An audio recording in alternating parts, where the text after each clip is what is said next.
Buenas tardes. Gracias, Paloma. También quiero agradecerle la invitación para estar aquí a Carlos Madrid, que me animó, y a la Fundación Gustavo Bueno por haber aceptado esta propuesta. Las máquinas a las que me refiero, por supuesto, son máquinas con inteligencia artificial, que, como dijo Carlos Madrid en su magnífica intervención en la EFO 298, es un mito, el mito de la inteligencia artificial, es decir, que ni es inteligencia ni es artificial. Allí, ese día, el 13 de marzo pasado, hubo una polémica al final entre Tomás García López y Carlos Madrid, que luego se ha repetido aquí otra vez en otra intervención de Carlos Madrid, que resumo brevemente, creo que, al menos así lo entendí yo. Tomás proponía que inteligencia es un término de la psicología y hay que diferenciarla de la razón, que es un concepto de la filosofía. Y Carlos Madrid respondió en ese breve intervalo que en la práctica es difícil porque se define inteligencia como la capacidad de actuar con racionalidad. Bueno, yo creo que esto es un embrollo provocado por el propio mito de la inteligencia artificial, porque inteligencia, claro, ¿cómo definimos inteligencia? De hecho, ahora mismo hay todo un movimiento.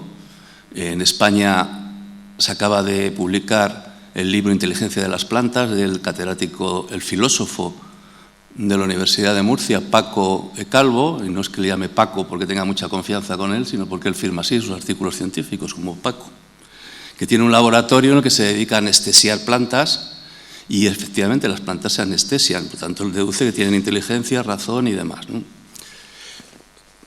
Esto de inteligencia, en mi opinión, nos embrolla en un círculo en la demostración o círculo vicioso, que era una entrada del diccionario de filosofía del materialismo histórico. Y bueno, y que es un término que se ha utilizado, ¿no?, en filosofía. Estamos en un círculo vicioso. Por eso yo propongo situar la inteligencia artificial, eso que se llama inteligencia artificial, desde el propio mito en relación con el lenguaje, que no es precisamente que sea una idea fácil de manejar, ni mucho menos. Quizás sea uno de los problemas filosóficos más importantes, ¿no?, que es el lenguaje. Desde luego hay dos perspectivas, grosso modo, resumiendo mucho, la perspectiva realista y ecuacionista, que dice que el lenguaje refleja pasivamente o imita una realidad absoluta y preexistente, y la perspectiva constructivista, que en mi opinión ya está en Platón, por supuesto, todo está en Platón, en el Crátilo, cuando dice que el lenguaje no imita, sino que nombra, y al nombrar construye, que construye una hiperrealidad. Es decir, el lenguaje hace cosas. Tiene eso que Austin dijo, filósofo del lenguaje clave en el siglo XX, dijo del lenguaje que era performativo. Hace cosas. Por tanto, el tapiz estromático de la realidad, en mi opinión, es hiperrealidad. No hay partes que sean previas a ese tapiz de estromas, inmanentes en sí, que el lenguaje, y vuelvo a Austin, porque Austin dice que hay enunciados performativos y hay enunciados constatativos, porque Austin tiene esta idea, ¿no?, de que hay una parte que ya está ahí y que el lenguaje constata. Que el lenguaje constataría de tal forma que sobre esa parte, esta parte, si existiera, se construiría la hiperrealidad. Yo creo que no, partiendo, claro, de asumir que el lenguaje no puede construir el tapiz de la realidad por sí mismo. No tiene sustantividad para construir el lenguaje por sí mismo. Y de aquí de lo que se trata es de una circularidad ontológica, lenguaje-cuerpo, es decir, una concatenación habla-manos que daría lugar a un lenguaje encarnado, a un lenguaje hecho carne, y el verbo se hizo carne. La realidad, por tanto, sería el resultado de esa concatenación, no sería un circularismo, como por ejemplo ha propuesto en un short de estos que hay en internet Daniel Alarcón, un circularismo lenguaje-realidad. En mi opinión sería una circularidad ontológica, no un circularismo nosiológico, lenguaje-cuerpo, que daría lugar al lenguaje encarnado. Un lenguaje encarnado, una idea del lenguaje encarnado que va, por tanto, contra un reduccionismo del lenguaje, ese reduccionismo que reduce el lenguaje al hecho de hablar, como si las manos no tuvieran nada que decir, literalmente que decir, y contra la separación en el circularismo noseológico de la máquina, el lenguaje, del animal, del cuerpo. Vuelvo otra vez a Carlos Madrid porque él ha hablado de cómo el cognitivismo se atiene a un tipo de reduccionismo en el cual el hombre es comparado con una máquina. Estaríamos en el mito de la mente computadora de Gustavo Bueno. O bien el conductismo, que caería en el reduccionismo análogo, el contrario de comparar al hombre con un animal. Por tanto, visto así, ¿no? si admitimos esa separación, habría un lenguaje subjetivista, que en mi opinión hay que diferenciar el subjetivismo de la subjetividad, es otra cosa, un lenguaje subjetivista confinado en el interior de la mente, en el cerebrocentrismo, ¿no? O bien un lenguaje objetivista que estaría en las máquinas, dentro de las máquinas, con independencia de los hombres, es lo que Alfredo Marcos, el profesor de filosofía de la Universidad de Valladolid, ha denominado, yo creo que con gran acierto, el efecto Toy Story, que cuando nos vamos los seres humanos allí, se quedan las máquinas solas y cobran vida porque tienen inteligencia. Por el contrario, lo que habría es un lenguaje encarnado que es objetual, es decir, es exterior, externo, institucional, y subjetual, es decir, genético. Y aquí me refiero a una parte de esa polémica en la que participó Carmen en Oviedo, cuando la conferencia de Carlos Madrid, donde ella propuso, claro, y dijo, yo creo que con gran acierto, que muy bien, pero que a un gato, por mucho que le insistamos, no está preparado genéticamente, construido genéticamente para dar lugar a ese lenguaje encarnado. Vamos, o al menos así lo interpreté yo, ¿no? Esa objeción. Porque la potencialidad del lenguaje reside en los genes. Yo así interpreto esto, que es una cita de Gustavo Bueno, creo que de El Basilisco, el número 4, de Chomsky. Todo niño nace con el conocimiento perfecto de la gramática universal. Bueno, así lo interpreto yo, en ese sentido de que tiene que haber ese componente genético para que luego la mayéutica, que es la vida, ¿no? Ya el desarrollarse en la vida, que es una especie de mayéutica que saca lo que ya está dentro, ¿no? Saca lo que ya está dentro. En ese sentido, sorprendentemente, Chomsky, sin saberlo, sería platónico. Pero el lenguaje como acto depende del contexto institucional, claro. El lenguaje humano está extendido, externalizado en ingenios objetivos, que son las instituciones que trascienden al individuo. Pues bien, frente a este lenguaje encarnado, Carlos Madrid ha tenido el acierto, un nuevo acierto, de denominar a la inteligencia artificial lenguaje desencarnado, que yo creo que es el término adecuado, ¿no? Efectivamente, eso que llamamos inteligencia artificial tiene capacidad de aprender tareas, de razonar, de resolver problemas, en términos puramente formales, al margen de los materiales sobre los que se realizan esos procesos. Esa es la cuestión, al margen de los materiales. Como dijo Carlos Madrid, el programa Dalí puede pintar algo sorprendentemente parecido a cualquier cuadro de Velázquez, pero no da pinceladas. No da pinceladas, no trabaja con materiales.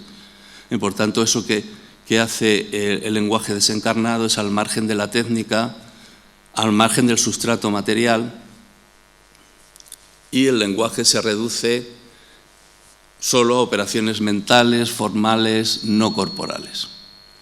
Es decir, que el mito de la inteligencia artificial equipara al lenguaje al simple hacer cálculos matemáticos, algo que también hace Leibniz, por cierto, con su cálculos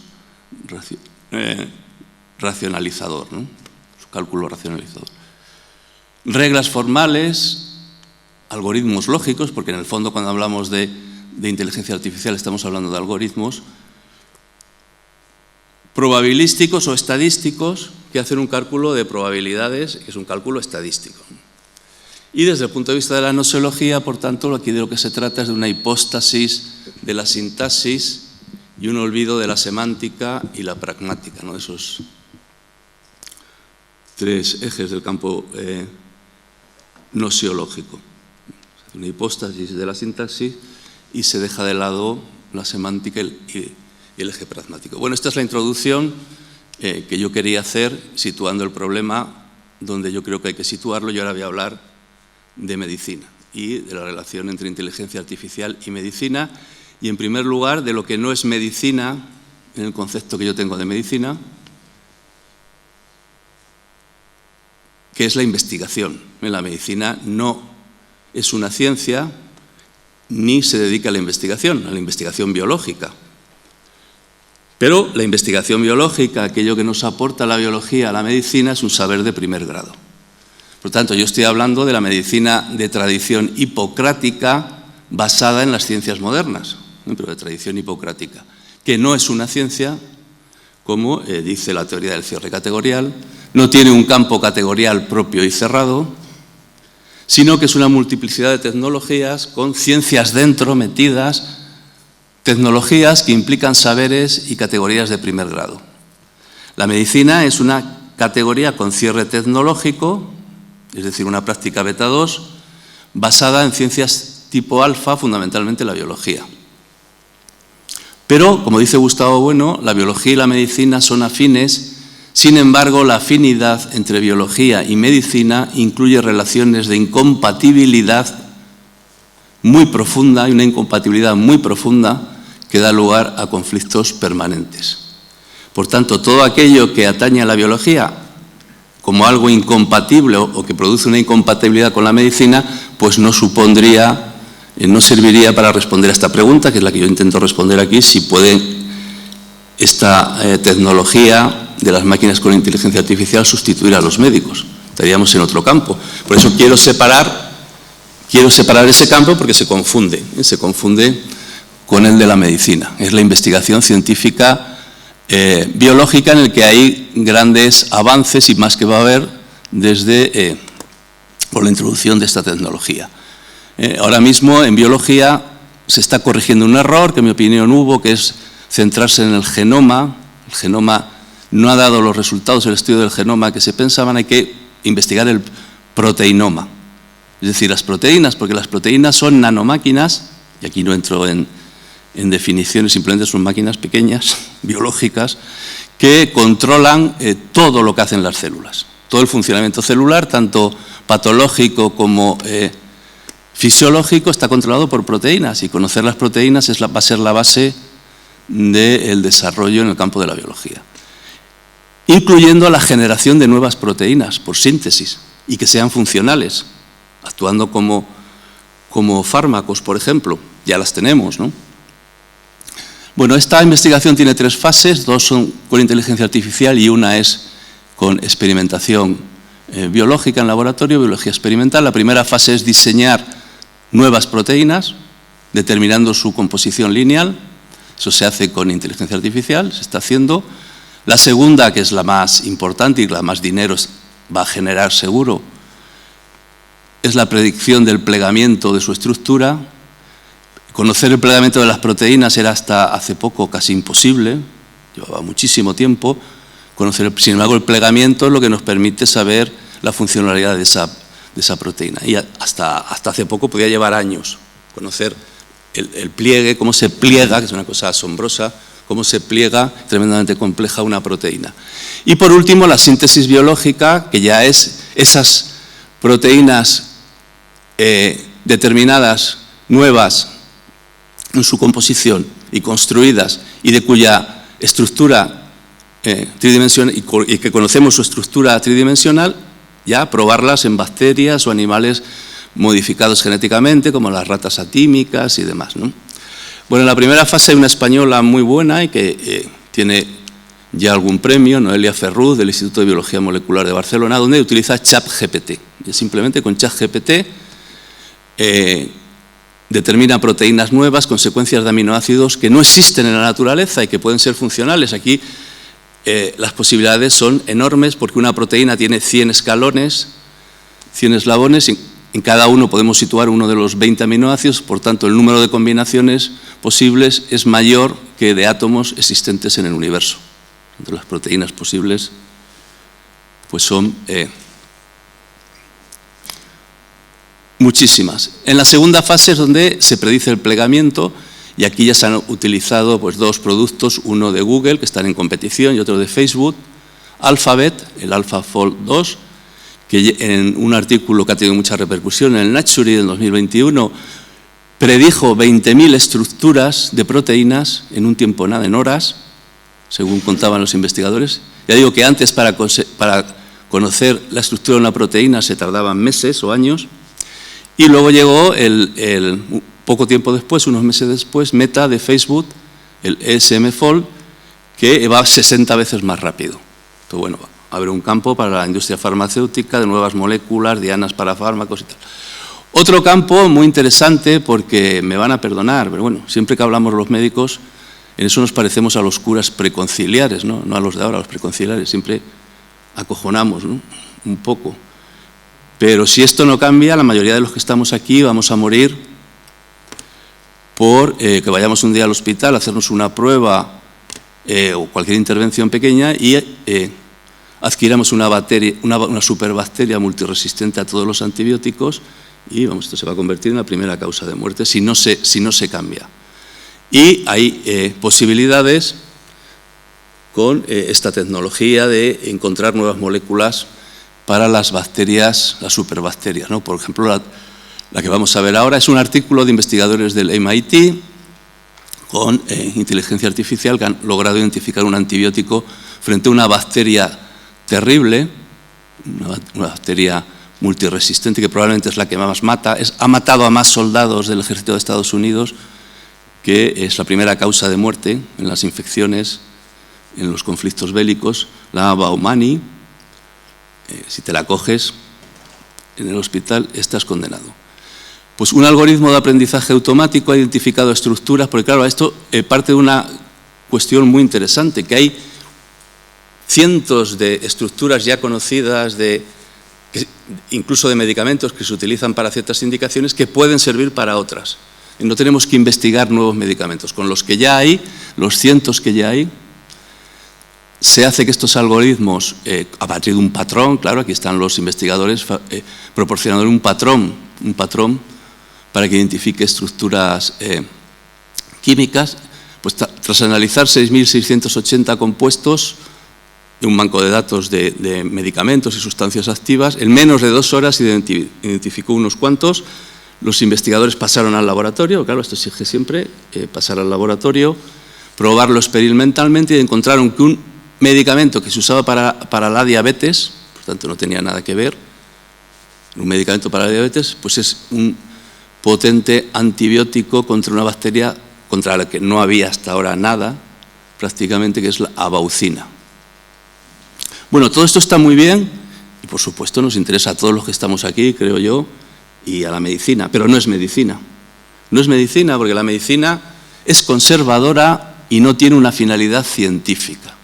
Esto, cuando yo lo digo a mis alumnos en la facultad, bueno, les sorprende muchísimo, aparte que no se lo creen, y porque ellos se consideran científicos y no médicos. Esto es un problema enorme, por eso la mayoría de los que estudian medicina luego no hacen medicina de familia, medicina, lo que se llama el médico de cabecera, porque se consideran científicos, que es otra cosa. Su objetivo tecnológico es, desde una perspectiva conservadora, dice Gustavo Bueno, la preservación de la salud corpórea humana, es decir, la transformación de organismos humanos enfermos en organismos sanos y el mantenimiento de los sanos como sanos, medicina preventiva. Por tanto, todo esto que investiga la biología con inteligencia artificial, por supuesto, nos viene muy bien. Es un saber de primer grado, pero no es propiamente medicina.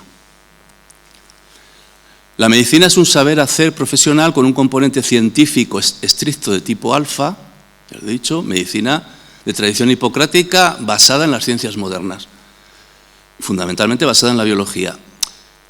Vale, entonces la máquina, vamos a dejar la biología atrás, con estos ejemplos que están muy bien y tal, pero vamos a dejarlo atrás porque no tiene que ver con la pregunta que yo me estoy haciendo hoy aquí. ¿El saber médico abstracto lo puede suplantar una máquina? Bueno, pues se acaba de publicar también un artículo en el que ChatGPT, OpenAI, fue capaz de pasar con éxito el examen de medicina de una universidad, la universidad una de los más estrictos de Estados Unidos, en el pasado mes de mayo. Así lo anunció un equipo liderado por un médico de Harvard. O sea, pasó el examen de Harvard con más nota que cualquier estudiante, eso seguro, vamos. Pero claro, aquí ocurre algo, que esto tampoco es la medicina, ese saber abstracto, porque Gustavo Bueno definió la medicina en función del cuerpo individual, en Etnología y Utopía, en la página 194. De tal forma que su campo de operaciones es el sujeto corpóreo. Es un saber hacer no abstracto. Y volvemos de nuevo a las manos, a la exploración del paciente, a hablar con él, a interaccionar con él. De cuerpo a cuerpo, podríamos decir así, de cuerpo a cuerpo. Y esto, desde luego, no lo va a hacer el ChatGPT, por mucho que sepa responder a test que te permiten tener el título de médico, ¿no? Ese es el problema, ¿no? Que el título de médico se obtiene a partir de ese saber abstracto y no a saber de ese otro tipo de saber. Bueno, por tanto, ni puede sustituir al médico a partir de la investigación biológica, porque eso es otra cosa, ni a partir de ese saber abstracto. Ahora, ¿qué ocurre con el saber hacer con el paciente en los tres procesos de esa relación médico-paciente, que son el diagnóstico de las enfermedades, el pronóstico y el tratamiento?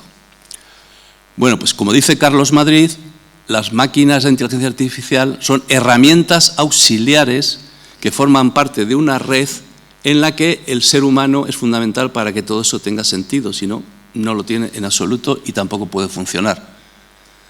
¿Son herramientas con aprendizaje automático, como se dice ahora? Bueno, el lenguaje desencarnado, el problema es que da respuestas gramaticalmente bien construidas, esto lo ha explicado bien Carlos Madrid, sintácticamente bien construidas, pero que pueden ser falsas. Son respuestas probabilísticas, pueden ser falsas. Tiene que haber un juicio externo para verificar, por ejemplo, ese diagnóstico, porque ese diagnóstico puede ser totalmente erróneo. Y todo aprendizaje que haga a partir de los errores la máquina va a ser siempre con refuerzo humano. Es decir, si la máquina nos da el diagnóstico, por ejemplo, que es el resultado, el output, y se equivoca, la máquina solo puede aprender si un humano modifica las entradas, los inputs. Por tanto, depende completamente del ser humano. Pero bueno, ¿qué ocurre aquí en este campo del diagnóstico, el pronóstico y el tratamiento? El año 2002 ha habido dos novedades importantes, que en las guías clínicas se han introducido ya las mamografías y las colonoscopias asistidas por inteligencia artificial. Una herramienta, por tanto, para el diagnóstico. Y otra noticia importante es que se ha modificado el RGPD, que es el reglamento de la Unión Europea para permitir utilizar datos clínicos, permitiendo por primera vez que no se pregunte a los pacientes de las historias clínicas si quieren que se utilicen sus datos, están anonimizados y se pueden utilizar sin un consentimiento, porque eso generaría una burocracia, y estoy de acuerdo, efectivamente generaría una burocracia que haría imposible este tipo de trabajos, como el que está haciendo una empresa española, Savannah IA, que lleva 6 o 7 años funcionando, de buscar biomarcadores, que puede ser un campo muy interesante, los biomarcadores, para hacer diagnósticos y pronósticos, y también para obtener nuevos fármacos. ¿Cómo? Pues a partir de las historias clínicas de 200 hospitales de 16 países, según los datos que yo he revisado para esta conferencia de abril de 2023, eran más de 2.000 millones de historias clínicas, obtener estos datos para buscar biomarcadores que permitan hacer un diagnóstico más fino de las enfermedades, porque el 15% de los diagnósticos que se hacen actualmente en medicina son erróneos, entre el 10 y el 15%, una cifra importante. Ahora, más allá del diagnóstico, esto también influye en el pronóstico, es decir, estos biomarcadores nos dan el pronóstico, y esto ha sido importante en la pandemia, ¿no? El pronóstico que tiene el paciente de morir o no, o de tener una enfermedad más grave u otra. En anatomía patológica permite priorizar las muestras, qué muestras son las primeras que hay que revisar y por tanto, intervenir de urgencia al paciente, con buenos resultados, y en el Reino Unido se ha introducido un algoritmo, Babylon, que clasifica a los pacientes. Esto, por supuesto, ya nos mete en el campo de la bioética, la biomoral y la biopolítica, pero no es el tema de mi conferencia, simplemente lo apunto. Y en el tratamiento, pues tratamiento de secuelas, acaba de publicar un estudio, bueno, un desarrollo hecho con inteligencia artificial que ha permitido hablar a una mujer con parálisis tras un ictus mediante una interfaz cerebro-ordenador. Se implantó un rectángulo fino de 253 electrodos en las zonas del cerebro que estos investigadores identificaron relacionadas con el habla. Las señales que generaba la paciente las interpretaba el algoritmo, el ordenador, y las traducía a palabras con una velocidad de 80 palabras por minuto, es una cosa bastante increíble, y hablaba, ¿no? Hablaba la máquina con la voz de la paciente. La voz de la paciente se sacó del vídeo de su boda, ¿no? Para que digan luego que el vídeo de la boda no sirve para nada, ¿no? Aparte de para dar la lata a familiares y amigos en su momento, pues a lo mejor puede servir para... Por supuesto, ahora están intentando desarrollar una interfaz inalámbrica, y esto abre también un campo para la bioética, la biopolítica, que dejo ahí para el que lo quiera abordar. Pero insisto que no es mi objetivo hoy. En el diagnóstico y el tratamiento del cáncer de próstata, algo que interesa especialmente a la gente de mi edad,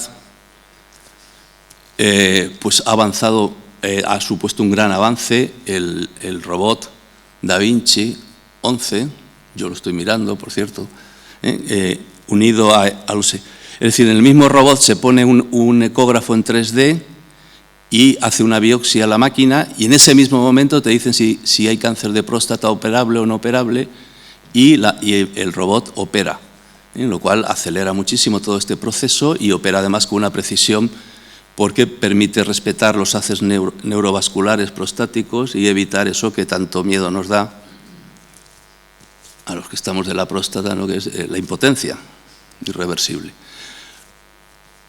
Bueno, pero ¿todo esto puede suplantar a los médicos? Yo creo que sí, la respuesta es sí. Todo esto estamos iniciándolo y vemos ya los resultados que está dando. Si no existiera la ars médica, no existiera otra parte de la medicina. La medicina es un conjunto de tecnologías científicas alfa y beta, pero, en mi opinión, además es un arte, ars médica. Y aquí me salgo de la noseología, cambio de perspectiva, es decir, propongo una perspectiva no etológica, en cierta forma, ¿no?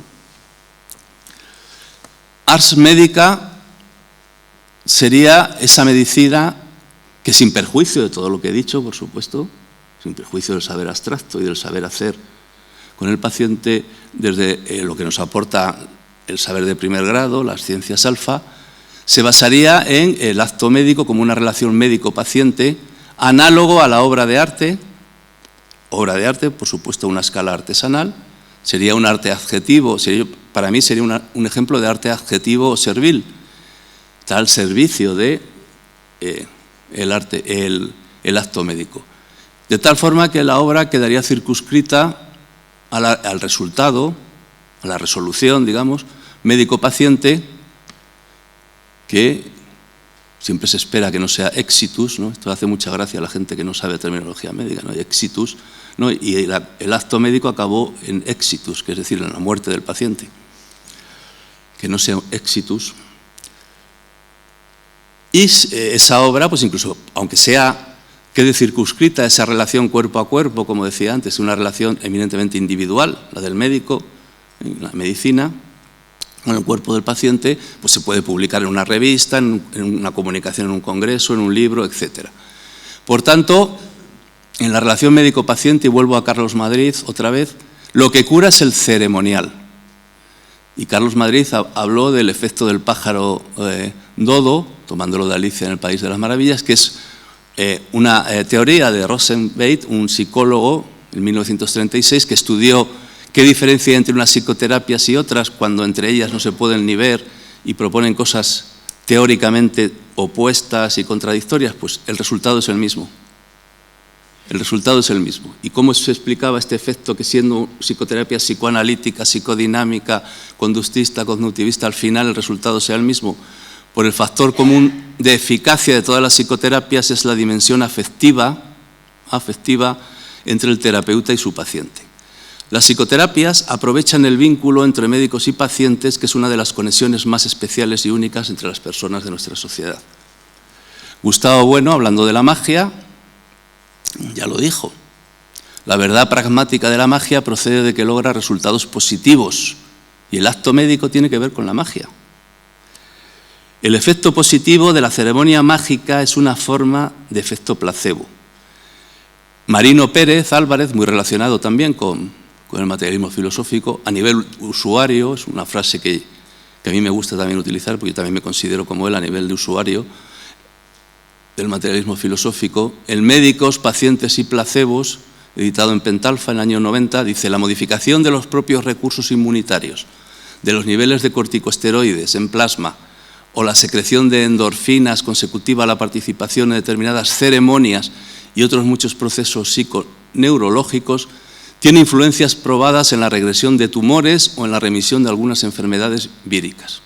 Efectivamente. Una cosa que se ha puesto ahora de moda es el ensayo clínico con placebo honesto de etiqueta abierta. Es decir, ya saben ustedes que en los ensayos clínicos hay un grupo que se le da el medicamento y a otro se le da un placebo, pero no lo saben porque es la misma cápsula, una vacía y la otra con el medicamento. Bueno, pues en estos ensayos clínicos a los que se les da placebo se les dice que es placebo.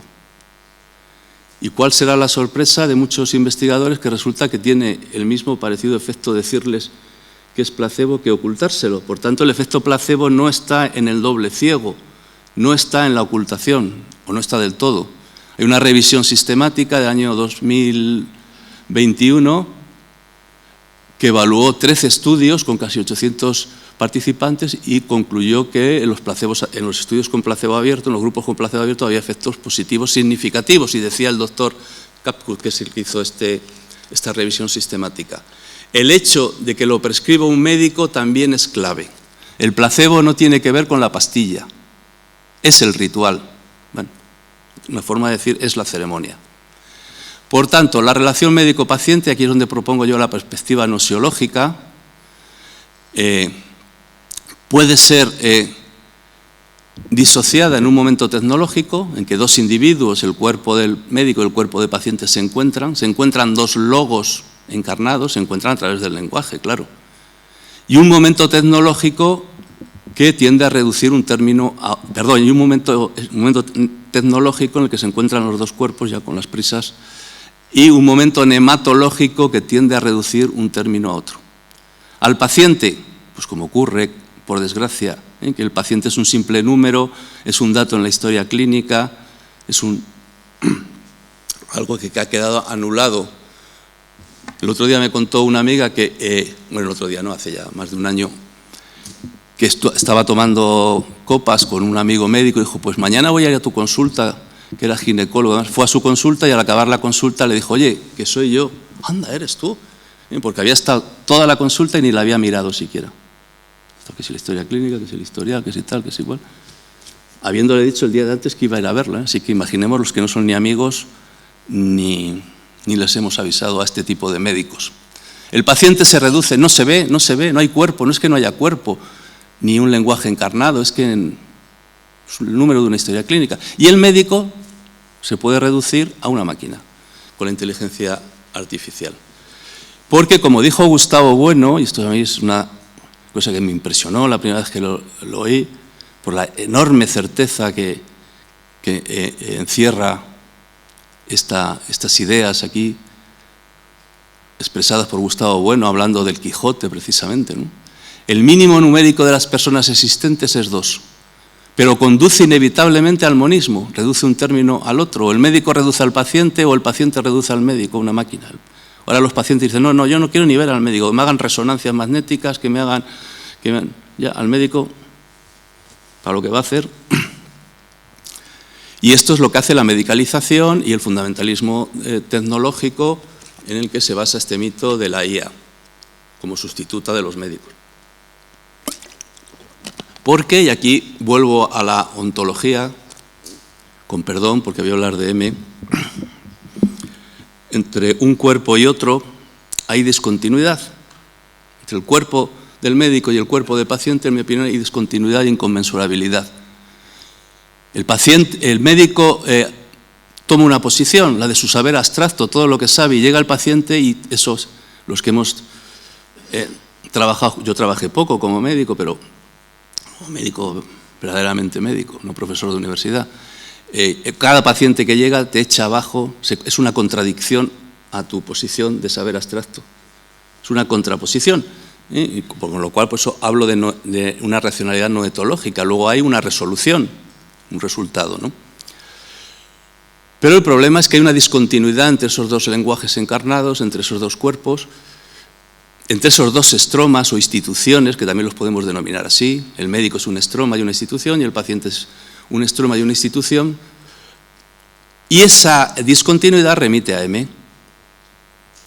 Y por tanto pone en evidencia que la realidad M sub I pues, no es algo lisológico, no es algo continuo, pero está la nematología, claro, la nematología. La nematología de la inteligencia artificial nos devuelve la ilusión de un monismo, de un mundo lisológico donde no hay esa discontinuidad que tanto conflicto produce al médico y al paciente. Cuidado, porque los médicos es muy duro estar ante un paciente, y para los pacientes pues ya es duro el estar enfermo, ¿no? El poder estarlo. Pero desde el punto de vista nematológico se vive como algo continuo, sin morfologías ni fracturas. Se quita al otro, que es el problema, al paciente o al médico, y se pone una máquina de inteligencia artificial, como demuestra este otro artículo, en el que observadores externos y que no sabían quién había contestado, observaron las respuestas de médicos y de un chatbot, una máquina con inteligencia artificial, y concluyeron que el chatbot daba mejores respuestas que los médicos, un 75,8% la máquina y un 22% los médicos. Ganaron por goleada. Y cuando se calificó las respuestas como empáticas hacia los pacientes o muy empáticas, fue de nuevo mayor para el chatbot, la máquina, 45%, y los médicos solo el 5%. Bueno, si caemos en esta nematología, por supuesto, parece preferible consultar las dudas y hablar y obtener respuestas de las máquinas. Pero tenemos que volver al arte médico, ¿no? Al ars medica. Y recordar que las técnicas, como ha dicho Marcelino antes, las técnicas son precursoras de las ciencias, y las ciencias dan lugar a las tecnologías que incorporan los resultados científicos. Pero como dice Fabrice Hadi, el progreso tecnológico es la mayoría de las veces una regresión técnica. En lugar de tocar un instrumento musical, hacemos un clic en una lista de reproducción. En lugar de fabricar cosas, las compramos gracias al sueldo que ganamos manejando hojas de cálculo de Excel y presentaciones de PowerPoint, como la que yo estoy manejando aquí hoy, ¿no? Por tanto, hay una regresión, un abandono, sería mejor decir, un abandono de la técnica, ¿no? Y lo que hay que proponer es la vuelta a la técnica. Conclusiones. Los médicos que reducen su actividad al uso de un lenguaje desencarnado, sintáctico, adaptándose a una racionalidad meramente calculadora, y a los resultados tecnológicos obtenidos por herramientas auxiliares, serán, sin duda alguna, sustituidos por máquinas. Los médicos que, sin perjuicio del uso obligado de herramientas auxiliares y de todo lo que aporte la investigación biológica y demás, por supuesto, eso es obligado, pero que realicen además ceremonias mediante técnicas que son el fundamento de ciencias y tecnologías, es decir, vuelvan a los fundamentos, y el fundamento siempre es la técnica, relacionadas con el uso de las manos. Siempre a los médicos se les utilizó utilizar las manos para tocar al paciente, es lo primero. La exploración del cuerpo del paciente y la conexión, no relación con él, sino conexión, mediante un lenguaje encarnado. Estos médicos, en mi opinión, no serán sustituidos por máquinas. Pues muchas gracias por su atención.